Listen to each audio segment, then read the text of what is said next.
I'll start over here. Hi, my name's Elisa. Hi, my name's Maria. Smuckleberries.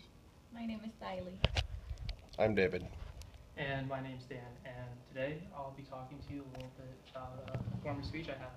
So right off the bat, I have a little stat right here, and it says about 70 to 80% of college students change their majors. I changed my major now about 4 times. I went from architecture to undecided, took some time off. Now I'm studying, or I went to study biology, and now I'm studying biomedical science. So just a quick glance of what we're going to talk about today. I have my major and its requirements, job outlook and opportunities, and my plan of action. So my major decision, like I said, biomedical science. Wanted to go with a major that really fits my personality. I started doing biology, loved it, but I didn't want to go in the pre-med route, so this is what I'm hoping to go in pharmaceuticals, so trying to do that. I talked with several pharmacists and a few biochemists and everything they said about the field. Stuff I love to hear, and just solidified my decision even more. So coincidentally enough, on our first week of the speech class, we took a personality test. I scored as an INTP type personality, which is introverted, intuitive thinking and perceiving. And I did a little bit more research on this on intp.org. It said that one of the top 10 most chosen careers for this people with this personality is the pharmacist. So I was like, this might be a hint that I'm kind of going down the right field. I went onto a U.S. website, and I found out that they require 72 college credits to get into the pharmacy school. Instead of just getting the AA and like the 12 odd credits, I do plan on going with a bachelor's, getting all that done, and having a few more credits to educate myself, a few more courses that I want to take. So job outlook and opportunities.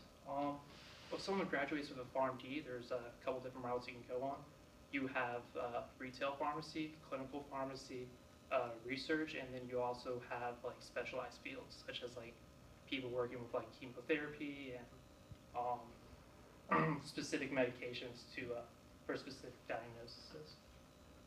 The market has become saturated. There is a study done by Dr. Daniel Brown, again, another hint, kind of share the same name. Yeah, there's a study said back in 2001, there was a projection of 400,000 pharmacists that were going to be needed by the year 2020. But with the recent influx of pharmacy schools over the past 10 years, that market, that desire and that need of pharmacists has gone down a lot. But I believe by the time I graduate my PharmD, which would be around 2022, 2023, the market will be more favorable for those with a degree.